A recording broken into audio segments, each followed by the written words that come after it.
Hi guys, welcome to new tutorial. My name is Ahmed and in today's tutorial I'm going to show you how to disconnect your Facebook account from Instagram in just few simple steps.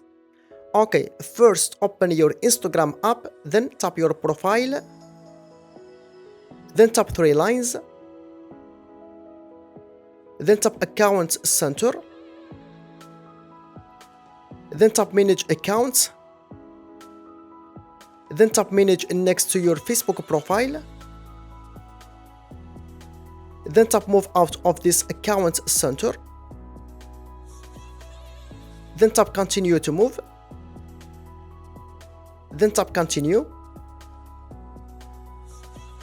then tap yes, finish moving, then hit OK. And like that you can disconnect your Facebook account from Instagram easily, okay?